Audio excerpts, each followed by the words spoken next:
Hi everyone, my name is Christian. I'm one of the pastors here at City Church and I look after our fish pond site. And I'll start by saying, I know to some of you I probably look ridiculous, like an American football merch ad, but it's Super Bowl Sunday.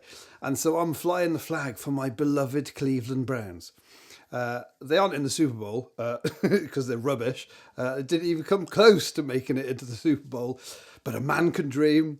And if you support either the Seahawks or the Patriots, well, good for you, I suppose. Enjoy the match tonight.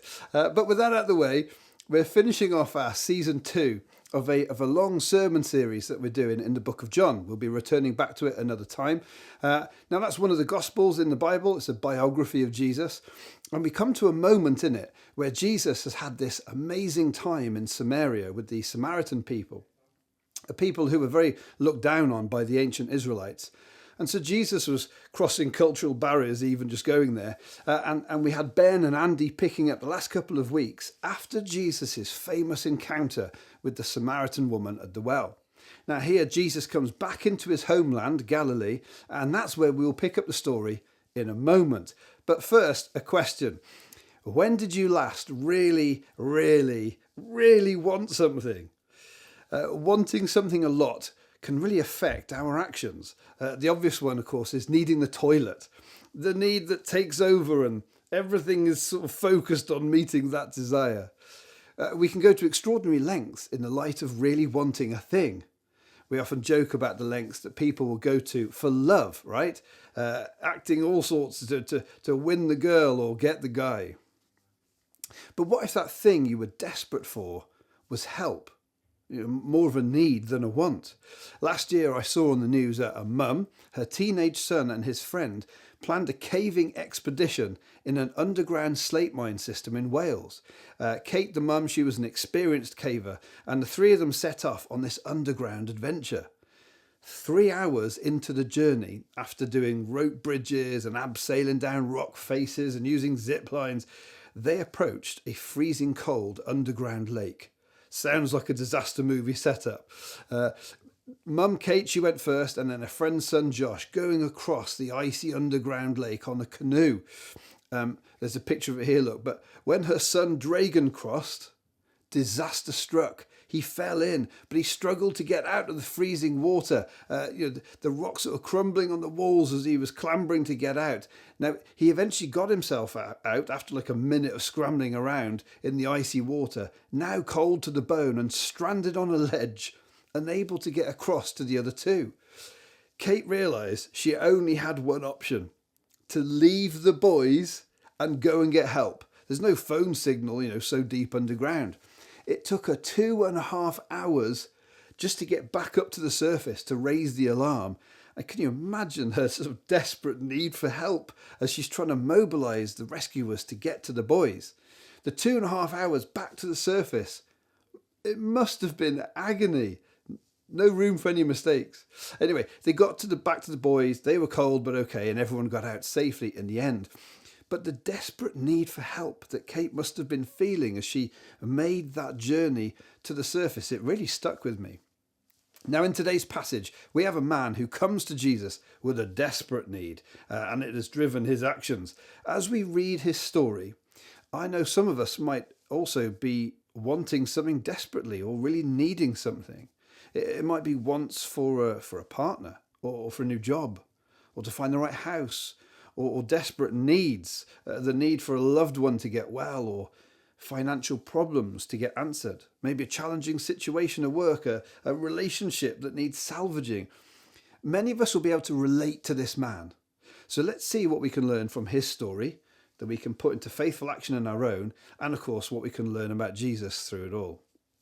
So here we are in John 4, starting at verse 43. After the 2 days, he departed for Galilee, for Jesus himself had testified that a prophet has no honour in his hometown. So when he came to Galilee, the Galileans welcomed him, having seen all that he had done in Jerusalem at the feast, for they too had gone to the feast. So he came again to Cana in Galilee, where he had made the water wine. And at Capernaum there was an official whose son was ill. When this man heard that Jesus had come from Judea to Galilee, he went to him and asked him to come down and heal his son, for he was at the point of death. So Jesus said to him, "Unless you see signs and wonders, you will not believe." The official said to him, "Sir, come down before my child dies."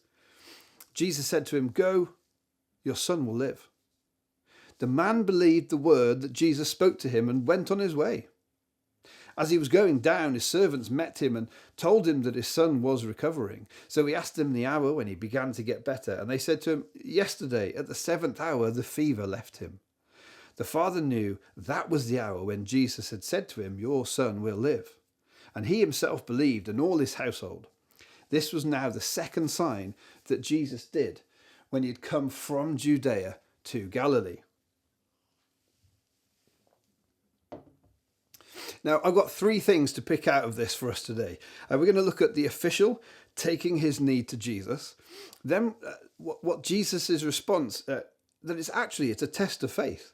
And then finally, the man's response in faith. So the first part of this I've titled Taking It to Jesus. Picture in your mind's eye our official here coming to Jesus. A man fearing for the life of his beloved son. We can see the desperation in this guy. As the text, it says, he begged him to come and heal his son. "Please, Lord, help my boy. He needs you to heal him or he'll die." Like, he probably didn't even want to say it out loud, because then it makes it real, doesn't it? That this could happen. The one thing no parent wants to ever think about, and he has to say it out loud to try and persuade Jesus. He has a desperate need that he's bringing to Jesus. Now, some of us listening might be parents ourselves who maybe know the torment of having a seriously ill child.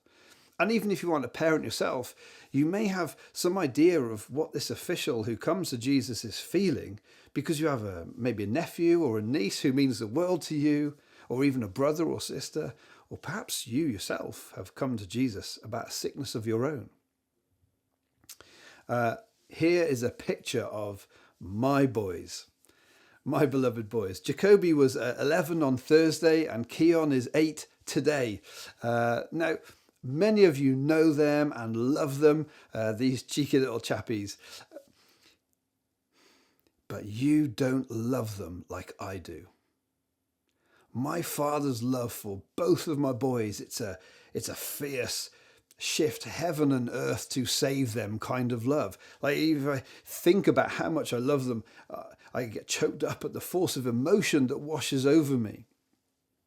Just the thought of one of them being at death's door, I can only imagine the lengths I would go to save my boy. When Jacoby, my eldest son, was 5, it was on bonfire night. He'd been suffering from a cold.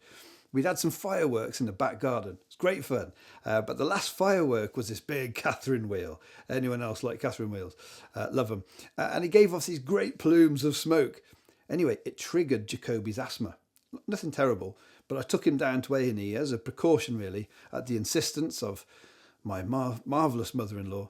Well, thank the Lord I did, because as we got there, he went into a full asthma attack. I mean, a triage nurse came out to us and took us straight through as his little chest was heaving and he started to go a funny colour. I can still remember the feeling as she said, "He's having an asthma attack." Just of trying to control myself from saying, "Help him, quick, please."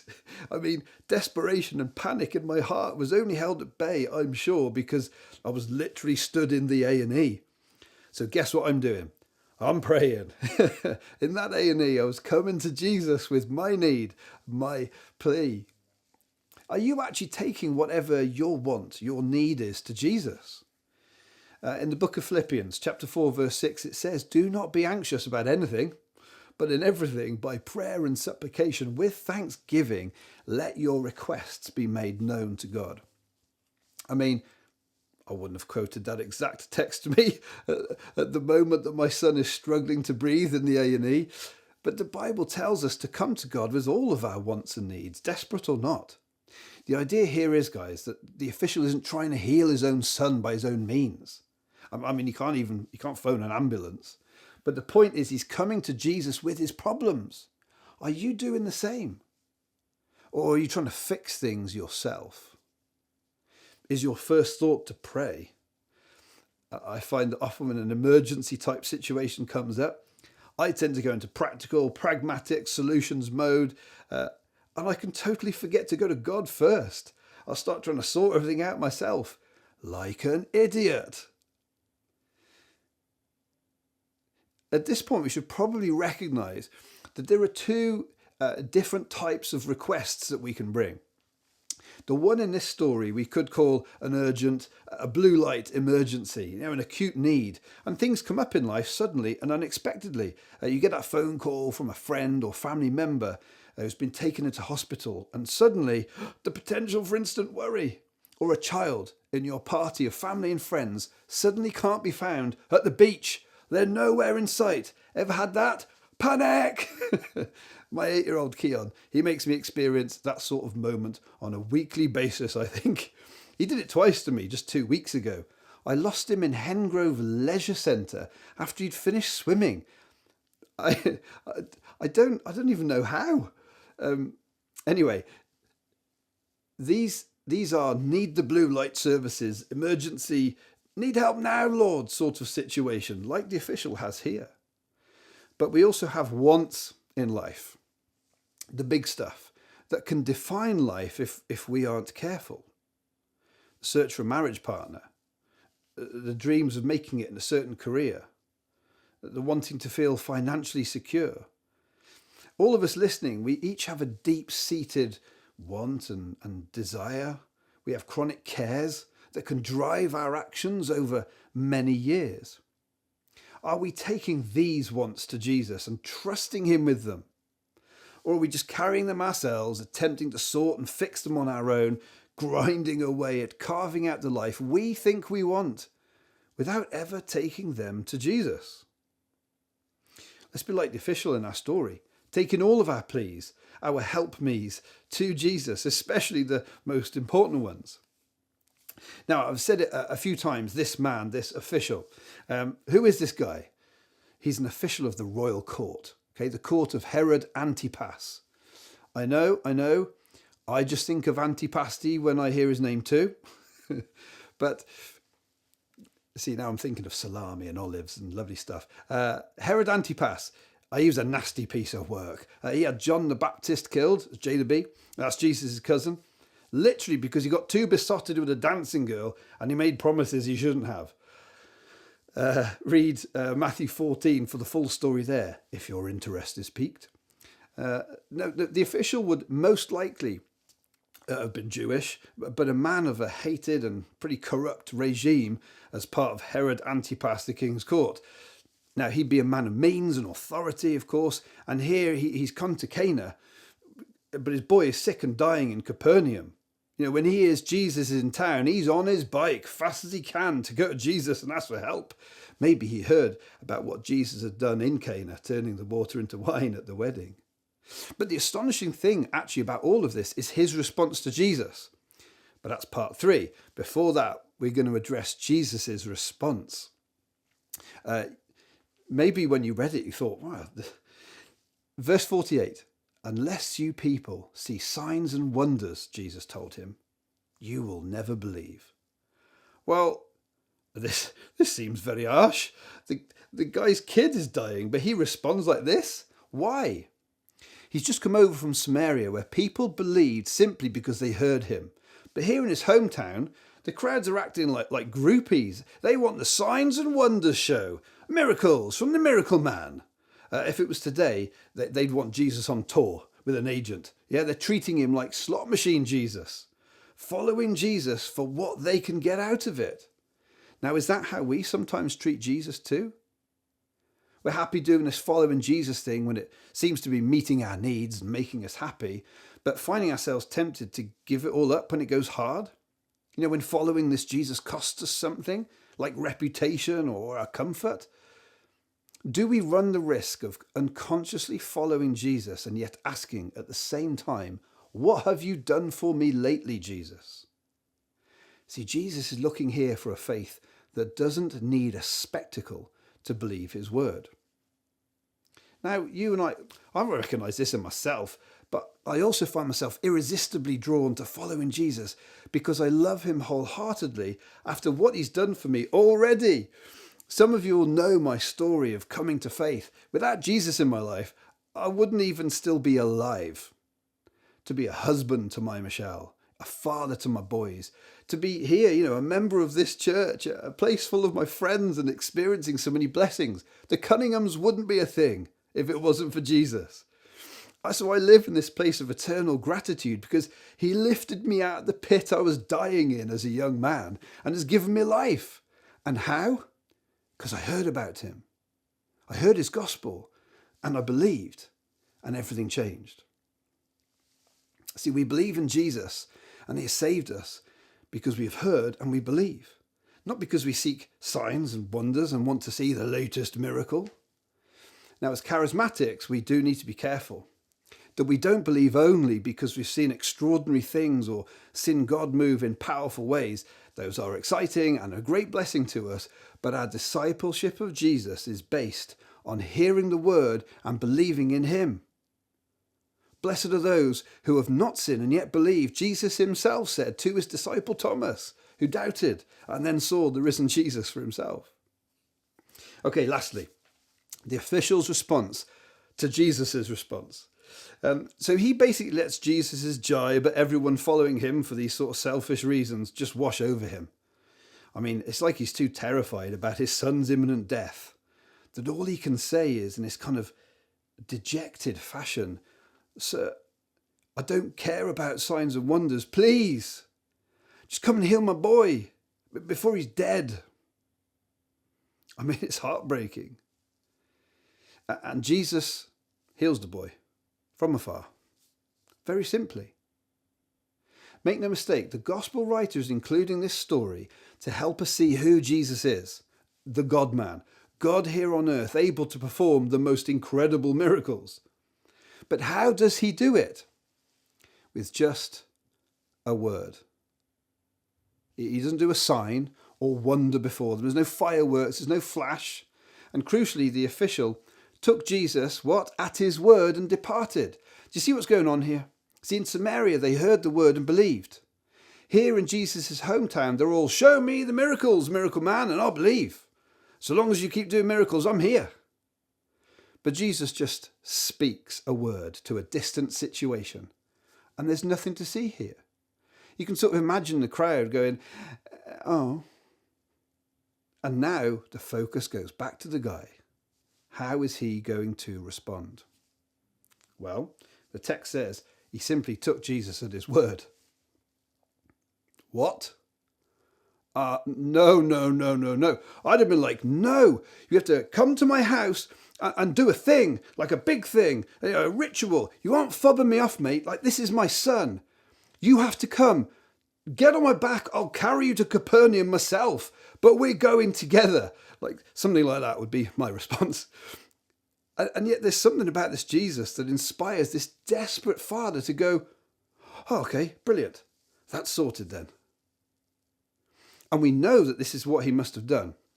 How can we know? Well, look, we know that Cana is somewhere between 15 and 20 miles from Capernaum, no more. It was about 1,000 feet above sea level up in the hills, and Capernaum is about 700 feet below sea level by Lake Galilee. It's about a day's travel straight down on foot, okay? And this dude's a royal official. He can get a horse and get back there in half a day. And yet, look, verse 51 says, while he was still on the way, his servants met him with the news that his boy was living. When he inquired as to the time when his son got better, they said to him, "Yesterday, at 1 PM, the fever left him." Yesterday! Not only did the guy take Jesus at his word and not insist he came down with him, he must have bedded down in Canaan and set off the next morning, all chill, that his boy was fine. And remember, he hadn't been able to WhatsApp video call and check in with Mrs. Official. Like, he's taken all of this on faith. If that had been my boy lying there back in Capernaum, I'd have had the old Nikes on and I'd have beaten a horse back to Capernaum. I can't run for toffee. Jesus spoke and he believed. There's something about this Jesus to inspire such faith. Now, maybe you take your wants and your blue light emergency needs to Jesus, but after that, how do you respond? In faith, like this man? Able to trust that God is looking after it and you?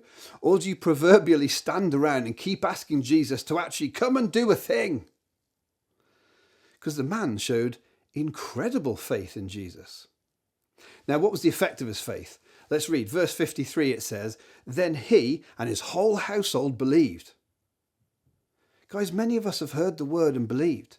We have come to follow Jesus and we are living lives of faith. And as we believe on this Jesus, it's the most natural thing for us then to tell stories of what he's done in our life, like the woman at the well did, like Andy encouraged and exhorted us to do last week. And when we do, others will hear the word and believe. They will hear stories of our experiences of following God in faith, and it will move some towards a faith of their own. There'll be some of us who wouldn't call ourselves followers of Jesus now, or at some point in life, but you're here because a friend of yours told stories of what Jesus has done in their life, and now you're here exploring who this Jesus is for yourself. Brilliant. You join alongside the rest of us. Some of us are new to it too. Some of us have been exploring who Jesus is for 10, 20, 30 years or more. Like, you never get to the end of who he is. So what's the final things for us to take away here then? Number one, do you trust God with the things that are most important in your life? Your loved ones, your career, your big possessions, your education. And do you respond in faith and trust, like the official, after you've taken it to him, trusting that he's got this? I can remember going to Walton Towers with Michelle and the kids last year. Right, we went on this big roller coaster ride, me and Jacoby. First time he's been on a big coaster. And you know how they check your safety harness thing? And then you can't help but give it a little double check yourself. Be honest now. Like, you know how it works. Well, now add in your boy sat next to you on his first big coaster to that equation. And we went on this ride called 13. Man, I must have checked his safety bar easily 13 times before we left the starting station. Yeah, you're in, son. Oh, yeah, nice and tight that. Oh, wow, they're good harnesses here. This will be brilliant, son. And so on. Probably words more for my benefit than his. Are you trusting God with the things that are most important in life? Perhaps your actual life. Maybe you won't take any risks, even the ones that God is calling you to, because your fear of losing these important to you things is greater than your desire to respond to God's call on you. I could have said to Kobe, no, not going on that big coaster, too risky. And I'd have deprived both of us of an experience that we will cherish together for the rest of our lives, because it was epic. And guys, checking the safety harness 13 times doesn't make the ride any safer. It just makes you more exhausted and more worried. Is there a safety harness in your life? A bank account, a backup plan, a constant need for reassurance that you are white knuckling on instead of just enjoying the ride that God has you on? Enjoy the roller coaster of following God. It's faith. Trust that he's checked the safety harness and enjoy the ups and downs of the journey. You have heard and you believe. Now trust him and get on with life. Lastly, maybe you're realizing that you've been living life trying to get what you want out of it without realizing what your need is. When you get what you think you want, it doesn't actually satisfy because it's not what you need. You party, it's fun, but the come down sucks. You keep trying to find the one, but you're lonely and you just get used in the process. You work hard all the time, but you always get overlooked. And now you're just losing your sense of identity. And it just feels like life is not working. Jesus said to the woman at the well in Samaria, I'm the water of life. Whoever drinks will never be thirsty again. Come to Jesus. He will satisfy. Perhaps today is a day you come to Jesus with your need for life, for fulfillment, for meaning and purpose. If I'm describing you when I talk like this, talk to someone you've seen at the front through this morning, or maybe a friend you came with, or come and chat to me, or if you're watching on a video after the fact, get in touch with us. We'd love to pray with you as you explore following Jesus for yourself, and we can give you some ideas for next steps.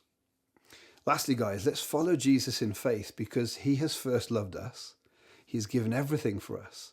And so we can live lives trusting him with all of life, especially the most important parts of it. Let's pray. Jesus, I thank you that you love us, that you have given your life for us, and that we can trust in you. I pray for those of us who are battling and struggling with holding on to things. Lord, would you release us into a life of faith? And for those of us who have needs and wants that we're bringing to you, Lord, we lay them before you. We don't want them to be idols that control us. We want to worship you in spirit and truth in the fullness of our lives as we bless your name and follow you in faith. Amen.